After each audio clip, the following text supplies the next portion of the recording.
Thanks to Leica and Katrin and Peter and many others who put this conference together. A great pleasure to be here with maybe a few more night owls from the West Coast and the rest of the US on the Americas, and you who can already enjoy morning coffee in Europe. So I will, for those of you that are somewhat new to VDC, I will briefly introduce VDC, but also go a little bit into the history, how I experienced its genesis, and then share with you my top 10 list of what I see successful companies doing with respect to VDC. It'll be interesting to see, compare that list with other practitioners. I'm curious what others would have put on the list. It's always risky when you put this kind of list together, but unless you put it out there, you'll never know what the others think. So let's jump into the slides.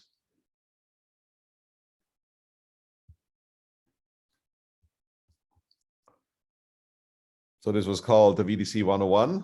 I guess it's a bit of a crash course in VDC. Many days I'm very proud that I'm part of the construction industry because we create the fixed physical wealth of societies that really enable, pretty much most of our economic social lives. But the economic, environmental, and social costs are too high. So other days I'm not so proud to be part of the construction industry. Well, it's kind of fitting that COP26 is going on right now. So we certainly need to do a better job in that respect, but also socially and economically. Still, many project teams are able to create high-performing buildings, like the Gigafactory. I think was a remarkable achievement in terms of the speed with which this designed and built, or this office building in Seattle that is water and energy positive, sustainable multifamily housing project that also turned into the largest money-making real estate transaction in Arizona in history, or in my native Switzerland, the longest, I think, still rail tunnel. I feel like one of these days Norway is going to beat that, or maybe Japan. But so we see many high-performing buildings, and of course there's many more. But we need many more than we are able to do. What are, in my mind, the two main issues with the lack of really high-performing building? I think one is often surprisingly a limited vision, even though we're talking about a very large expenditure for most building owners and infrastructure owners. It's surprising how limited the vision is for the performance of the building, and how little of that is actually shared. At least that's my experience around the world. Of course, there are exceptions. And then the other one is that disciplines join projects sequentially, which is kind of crazy because all of them contribute to the success of projects, but by bringing them in sequentially, they are straitjacketed by the decisions that happen before them without their input. And on top of it, most of those disciplines work in their information silos. I think those are a couple of the main reasons why we have not as many high-performing buildings than we need to have. Again, I'm also curious here, what do you think are the main reasons? So a little bit of a reflection back when after I graduated and worked in industry as a young engineer, I thought that constructors, would give proactive input to design, that designers created designs that can be built and constructors build what is designed, that information is available when you need it, and information does not conflict, and that the whole team is pursuing the same goals. This was not the case on this project that I had the pleasure of working on. We got the project built, so that was good, and there was a new bridge that connected two parts of Rhode Island in a much more straightforward and safe way. But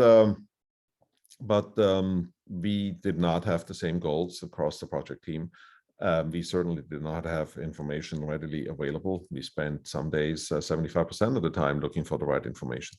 And it certainly could not, the structure could not be built as designed. And so it required an extensive redesign period.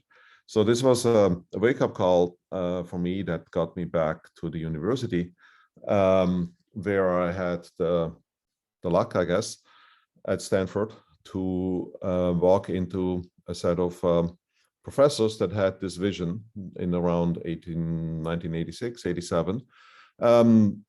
Paraphrasing, they said something like this: object-oriented programming will enable the modeling and simulation of built facilities so that design, construction, facility management, and other concerns can be understood simultaneously, while there's still a high influence on project outcomes, meaning early. So this was Stanford professors I had at the time, their collective vision. Then they also reflected, for this to really happen, we need to formalize knowledge from all phases of a building project so that it can be digitalized. And we need to reorganize project teams to integrate the know-how. Sorry, somehow something got lost there.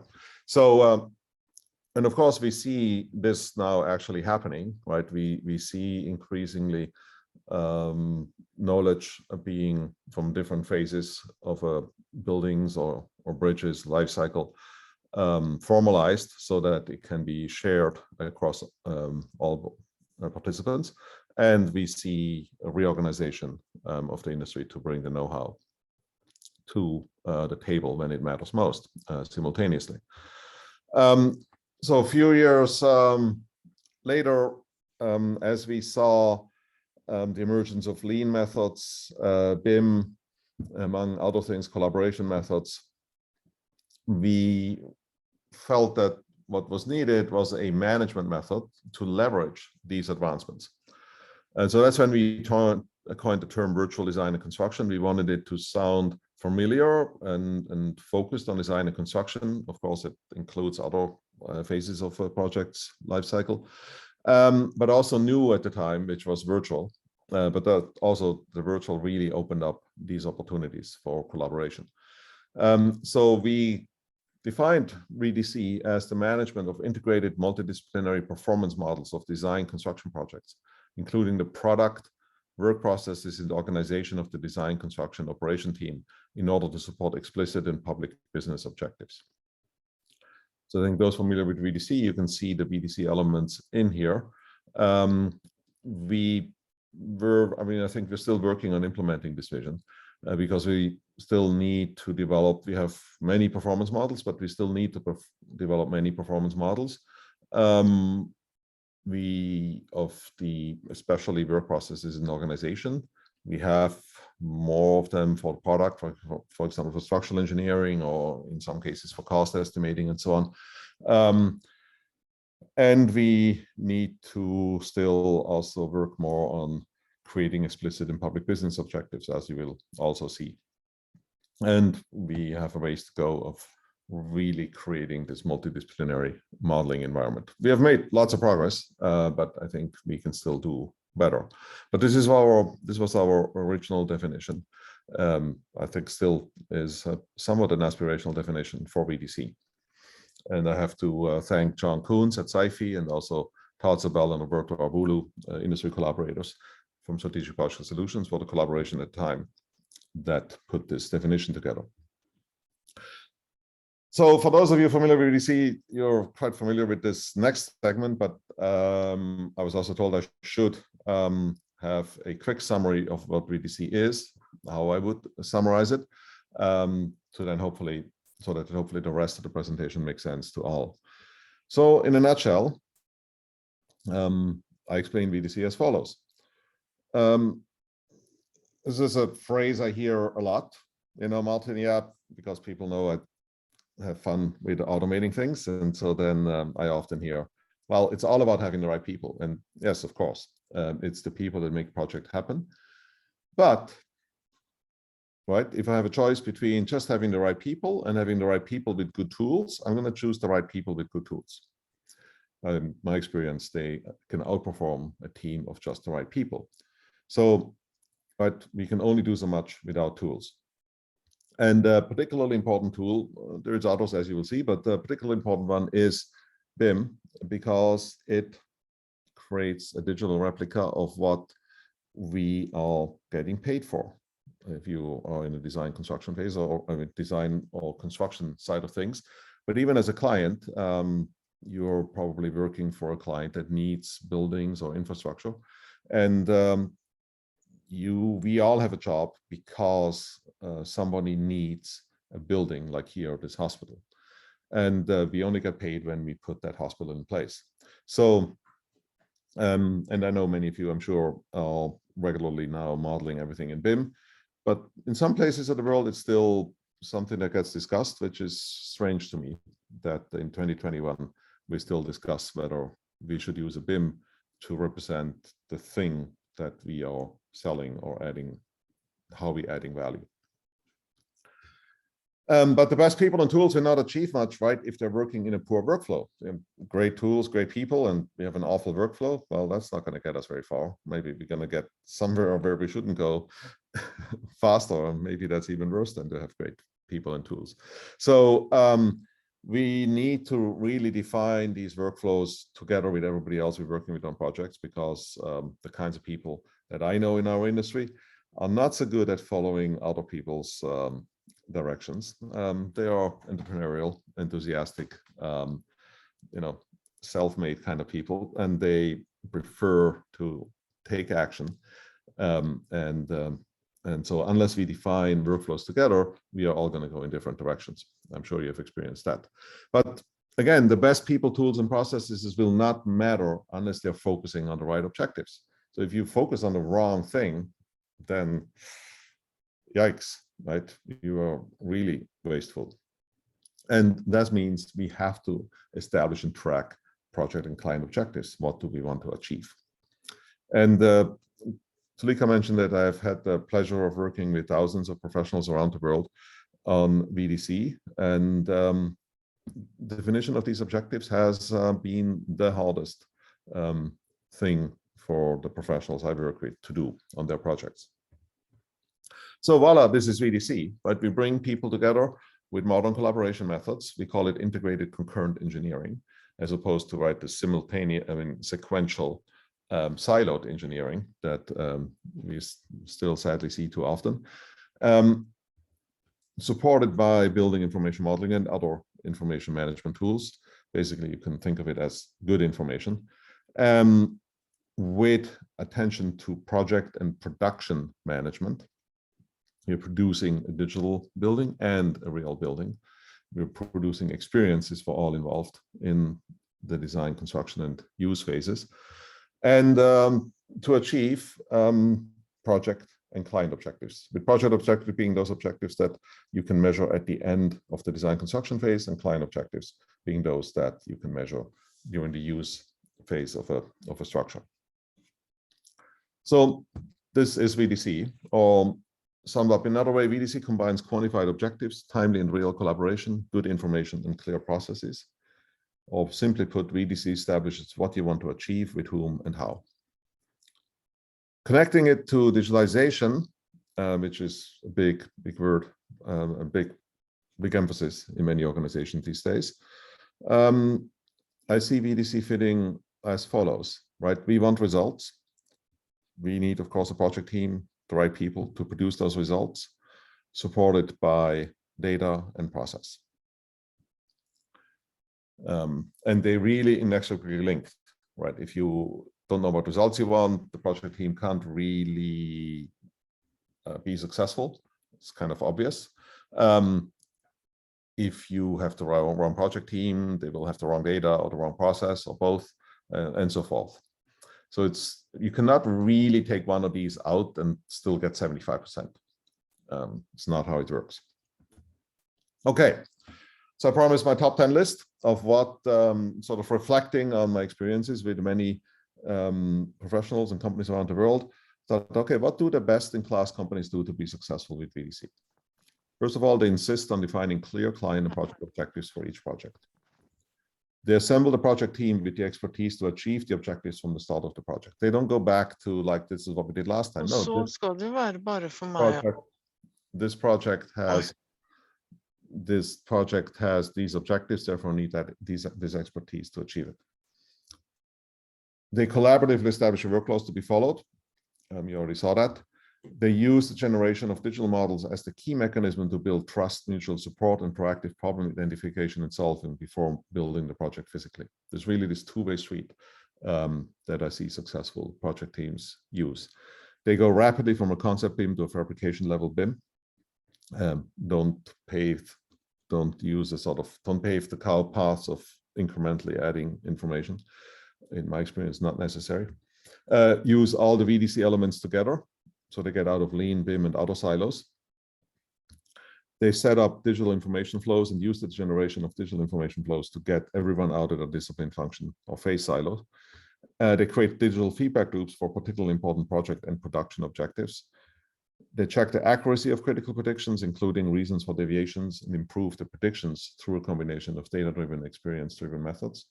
So they can continuously improve their interaction with the tools they use, and they automate something new each year. It could be more frequent, but I would say at least each year.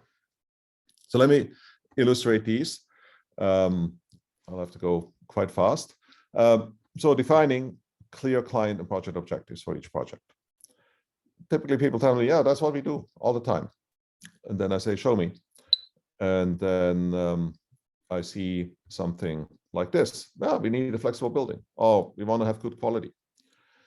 Okay, that's nice, but how do you know that you really have achieved it?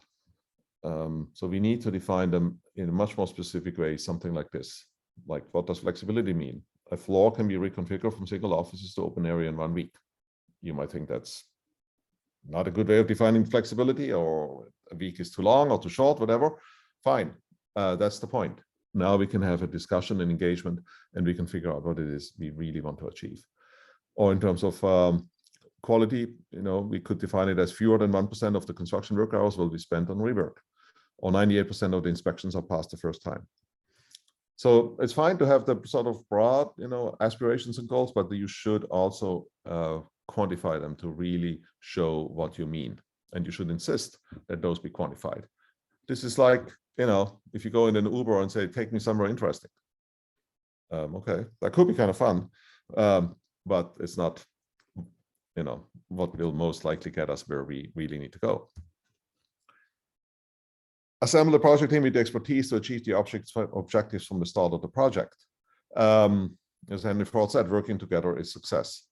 So I found this quote from Jim Carroll from the Washington Group quite relevant here. He says, an owner needs to decide what it's buying, a product or the services of a team to solve a problem that no one completely understands and that keeps changing.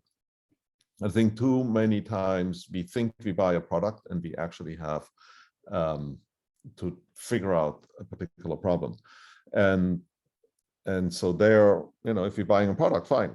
There's certainly a market for that, and many companies are very successful with that. But many projects are not at that level, or for various reasons.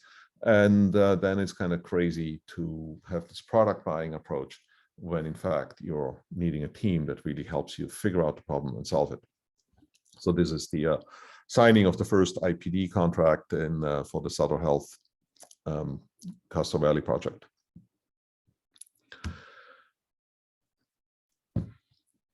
So collaboratively establish your workflows to be followed, ideally from workflow templates, so you don't have to reinvent the wheel again and again. And I really like this quote from Deming here, right? If you can't describe what you're doing as a process, you don't know what you're doing. And next to defining clear client objectives and project objectives, really mapping out the process, I found is also quite challenging, but really looking forward to the other speakers and see what they share in respect to process mapping.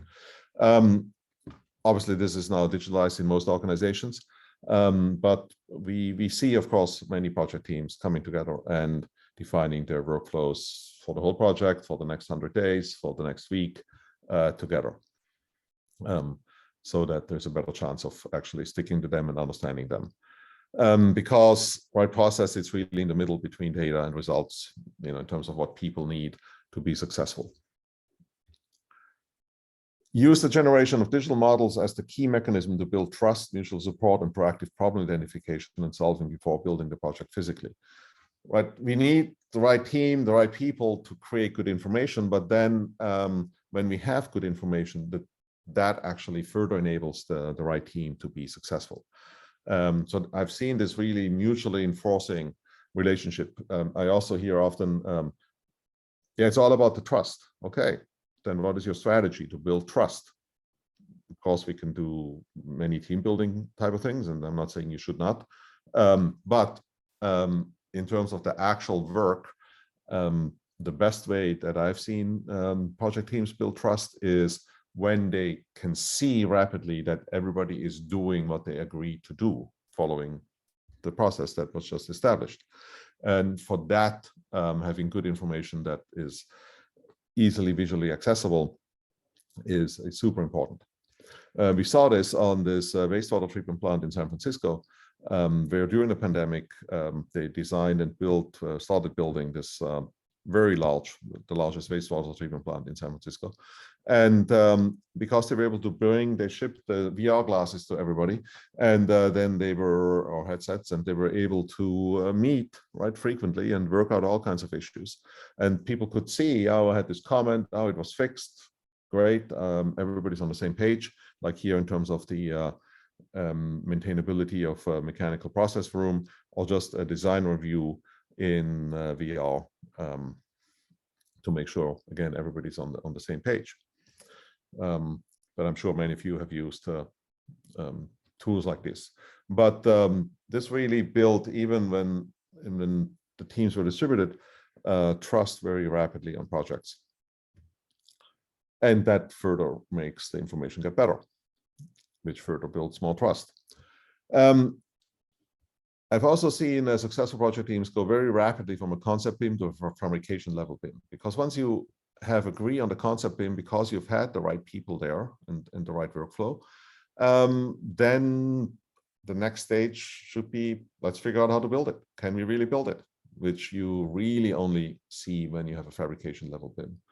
This is really was led, as I mentioned at the beginning, to the success of the Gigafactory, the first Gigafactory, but now others have been built also very fast, where 3.5 million square feet were designed and built, ready for tool install by Tesla in 10 months. So Tesla kind of freaked out when they were super successful with, well, excited, but then I think also some people freaked out a bit in terms of meeting the orders when they ordered, and 400,000 cars got ordered in one day, Model 3. On day 48, after that, most of the steel was ordered because enough design had been done. So the design strategy was very much one of ensuring, right, decoupling the complex lateral system design from the heavy gravity design, which could be done very quickly. That required some innovative structural system, but that's what made this possible. So the process was fit with the project objectives, as you can see, and the team was put together to achieve those project objectives, back to some earlier points. They broke ground on day 86, erected first steel on day 116, started the MEP design on day 155, and day 310 turned it over to the client, 10 months after the successful launch day for the Model 3. So this was really made possible because they worked essentially in a fabrication level BIM, except for the first few weeks. So that everybody was on the same page. There was no time to waste with coordination that might be obsolete because details were added, would be added later. And then it was very clear what needed to be produced by whom, fabricated, etc. So this was all put together in this big room right at the project site. So the latency in terms of getting answers to any kind of questions from anybody was extremely short. But that was also supported a generation of good information and trust but also likewise, that enabled these short latencies. Here a picture of the completion of the steel structure for one of the buildings with this innovative lateral system that opened up most of the bays for Tesla to enter the building, because they had not finished the design of the process, so they didn't really know where they would have to enter the building, among many other challenges. So use all the VDC elements together, get out of Lean, BIM, and other silos. As you know, I'm a big fan of BIM. I'm also a big fan of Lean. I think that together, the two work dramatically better than just by themselves. And there's other silos in terms of partnering, collaboration, etc. that we see. But on a project, you have to do all of these things. So use all of them. This was really shown, the success of this was really shown by Kosapi and the project team for the Pan Am Games in Lima a few years ago, where they embarked on the project with the full intent to use all the VDC elements together because they felt that was the biggest chance for success. For various reasons, they only had 18 months to design and build the major sports venues. And of course, you couldn't be late. This had to be world-class facilities. So you're building a level of quality that hadn't been built in that location at a speed that really had never been done before either. I'm not sure even outside of Lima. So the project team, right? This gives you a sense of the whole scope that they were putting together in 18 months of design and construction. So they used integrated concurrent engineering sessions frequently. Most importantly, in 10 weeks in the major parts of the design phase, they had a 2-hour ICE session each day where they've solved 15 critical issues each day, with typically 10 members involved in each of these sessions. So very rapid identification of issues and solving of issues, because you don't have time for things to linger. BIM, everything was of course in the BIM. They had overall 60 models, eventually at level of detail or MMI 400, solving 3,000 issues during construction with no construction, during design with no construction impact. They had 10 BIM users implemented, and 90% of the project staff were working with BIM. They codified processes and procedures, for example, on how to work collaboratively, among many other, so that all the participants would be aligned. And this was involved, the major parties for the project were working in Peru and in the UK. So it also involved this collaboration over distance. So I think, yeah, you can imagine what this looks like. It's just some illustrations from this effort of codifying and then executing these processes. So again, if you take one of those elements out, you're not likely to be successful in the project. So using all of the elements of VDC together, really, at least that project in felt led to their success. Set up digital information flows and use the generation of digital information flows to get everyone out of the discipline function or phase silos. We were able to study with a major engineering firm in San Francisco a few years ago how much time they spend where do engineers spend their time? And they found that 36% of their time is spent actually doing engineering. 8% was spent planning work, so that's all pretty good. Only two things you'd expect an engineering company to do. The remaining 54% was spent managing information, finding it, organizing it, and so on, which is kind of a crazy amount. You would expect some time, but that was a bit higher than people had expected, because really people were stuck in their discipline silos and phase silos. So when I think of information in the context of a project, I really always have in mind this quote from one of my former PhD students, Kathleen Liston, who said one day on a project, in a project team meeting in frustration, are you working for the information or is the information working for you? I'll share an example later where we see the difference between information working for you or you working for the information.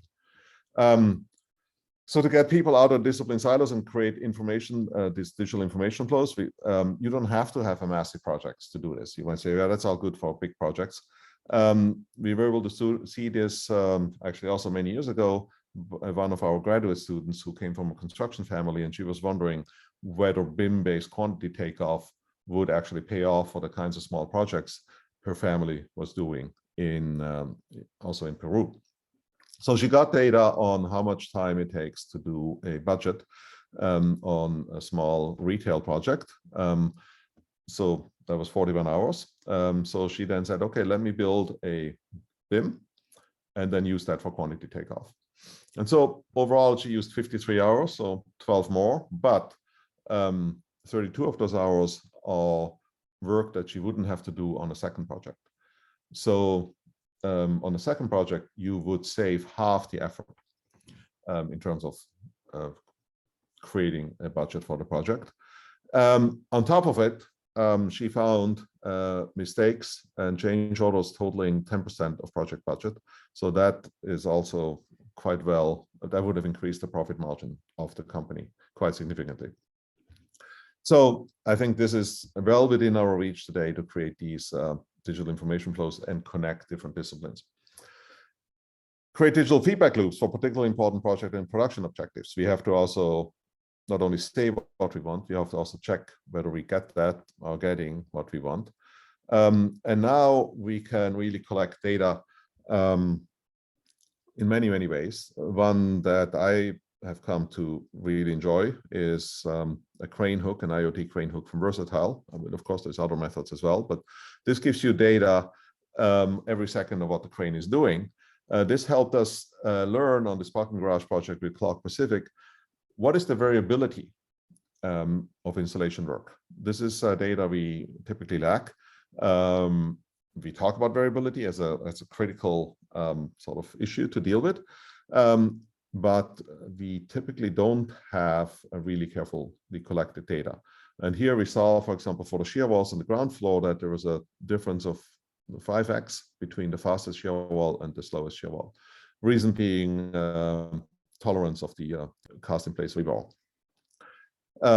But seeing where you have the issues and why you have the issues and what is the range of issues as expressed by these variability in installation time, was super helpful for the project team. If you think that was just the shear walls on the ground floor, that really continued for the rest of the project in terms of range of installation durations for all kinds of components. Here I'm just showing the beam, the different beam conditions and the average and typical range of installation times. So you can see that even for a tight range, it goes from about 3 to 5 minutes, which of course over the course of the whole project with thousands of elements adds up.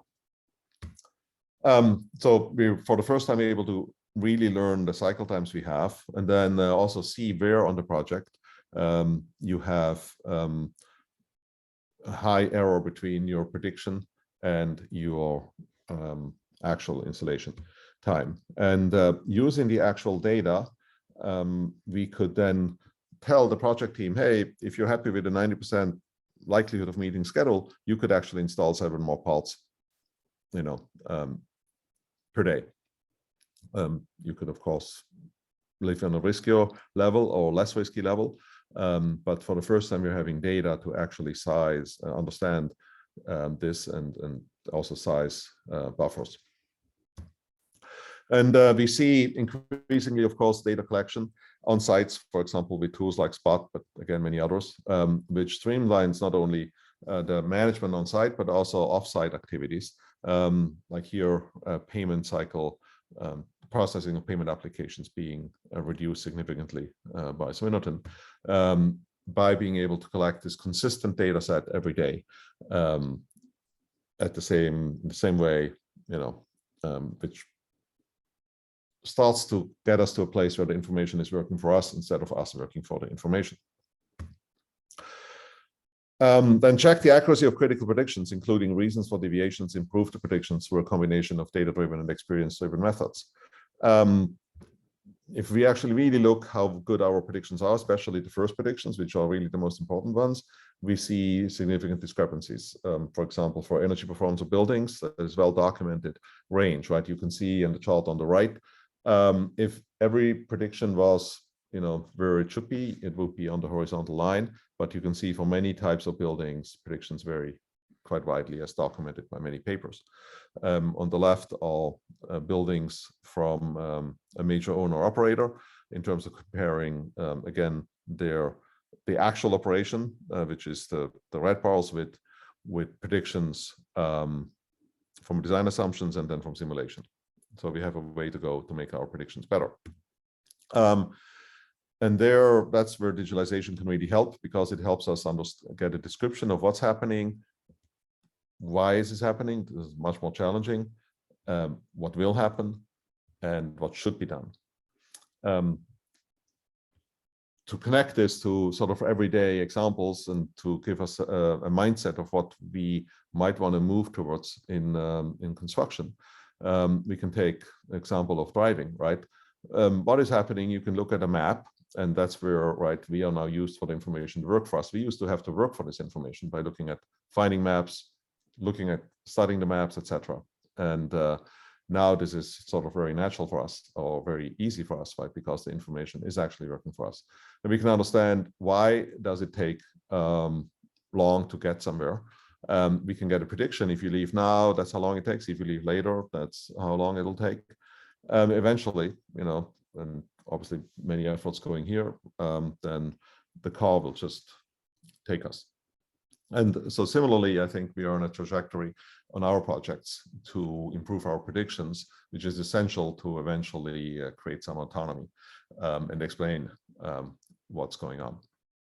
And finally, I think we need to achieve so many more things to get more high-performing projects that we need to start to automate things we know how to do. So we don't have to do them, and we can do other things that matter at least as much or more.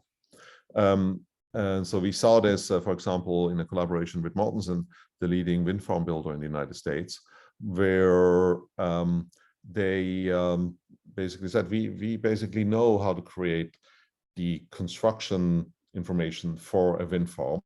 By doing so digitally, we can now start to optimize the whole wind farm, not just for electricity production, but also for construction costs, and see the trade-offs. So we were able to do this on a project in Texas. You can see here the wind farm. This was retrospective, so that's why we know how much money could have been saved. But here you see the wind farm towers that they designed, the blue dots, with then the corresponding network of roads and distribution lines and collection lines.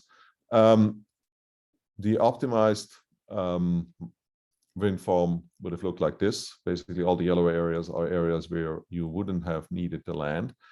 So saving quite a bit on the collection and road system and in negotiations with landowners.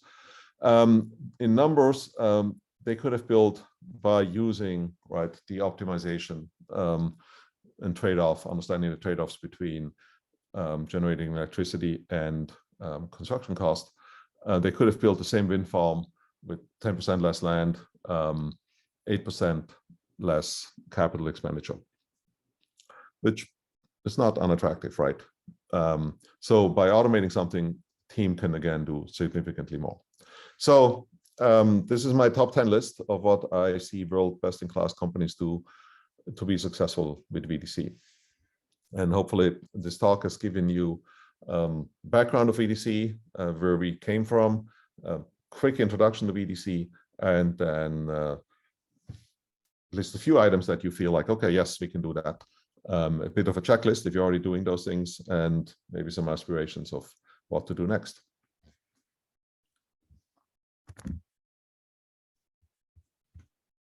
Thank you so much, Martin. This was perfectly on time, but we do have time maybe for one question, if there is any from the audience.